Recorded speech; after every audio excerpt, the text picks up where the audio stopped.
Am I blurry? Oh, that's my jam. Brown switches.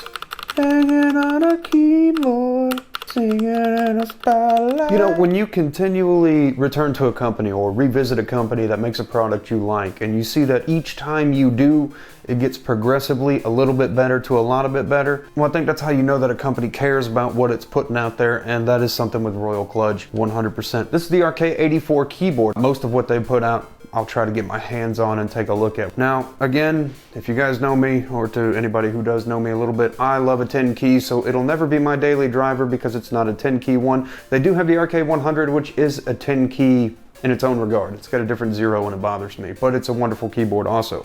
And it falls in line with the Royal Kludge aesthetic. The RK84 here kind of picks up where I left off with the RK100 and makes a couple more even cooler, newer additions to it, including some software support, which lets you go in there and do some quick macros, light assignments, complete color assignments if you want.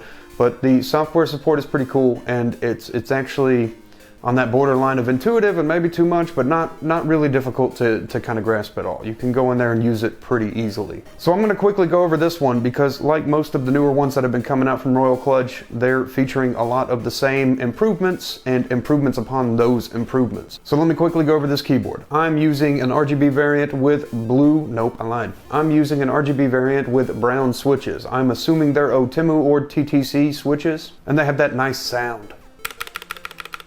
I love brown switches.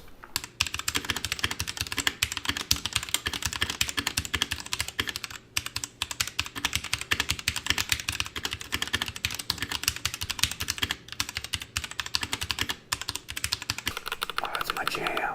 Brown switches. Banging on a keyboard, singing in a spotlight. This is also the keyboard that I'm going to be putting banana split switches in there thanks to an Instagram follower who posted something, and I ordered those back in September and they arrived in America 2 weeks ago and are still in transit to me, so whenever they get here. Let's talk about some of the cool things with this. Where we usually see kickstands in the back of a keyboard that help boost it up a little bit, these actually have magnetic feet that you can just prop right onto the back, and they snap right into place and give you that extra lift, or you can take them off and there's rubber right beneath it so that it can still hold the desk. I thought that was a pretty cool, unnecessarily neat inclusion to put on there, personally.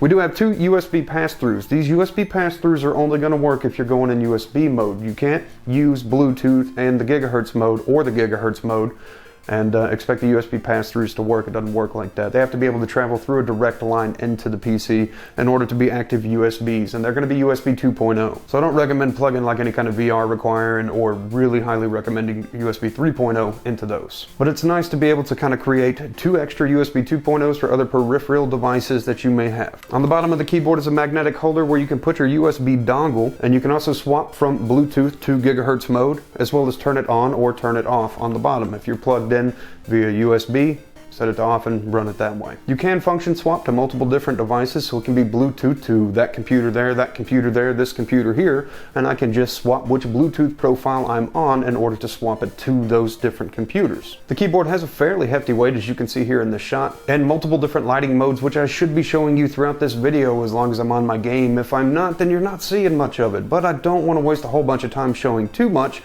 so we'll just kind of quickly go through some modes right now.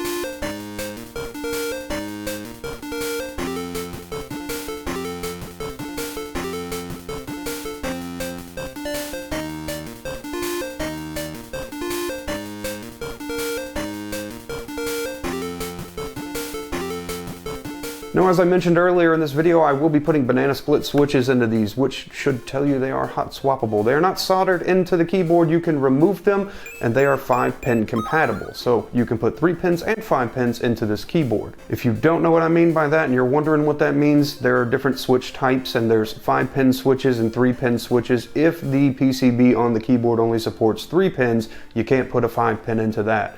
But if the PCB on the keyboard, like this one, supports 5 pins, like this one does, then you can put 3 or 5 pins into that, or should be able to in theory. I'd love to have been able to test that out for you by now, but at this point I'm kind of losing faith at how quickly the switches will get to me. Included with the keyboard is a keycap puller, the one that looks like the little egg scrambler. I don't like that one personally, but they've been throwing that at everybody recently like it's the new hot thing. I do prefer the old plastic way of taking it off. These are pretty durable double shot injection keycaps.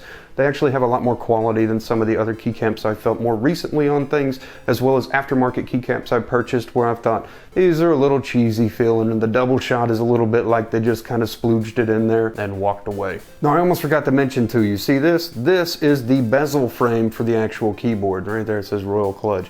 Now Royal Kludge gives you the option of pretty much tank topping your keyboard, which is kind of neat. Instead of, you know, letting you go full modular, they give you the option to be semi-modular via them. So if you like exposed keycaps on the side, like this, or if you wanted to put its shirt back on and the arms not hang out, it just snaps, in theory, it just snaps back on.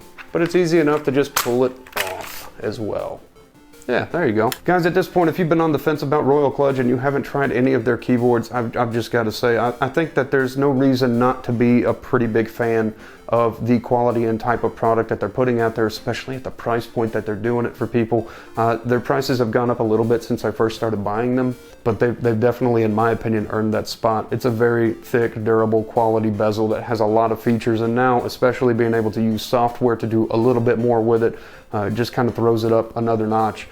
Everything about it's been pretty fantastic, and that's one of the great things with a good keyboard manufacturer, a good manufacturer of anything, that they're listening to people. They listen to you guys when you go and say what you don't like, the light under the space bar, or you wish it had USB pass-throughs.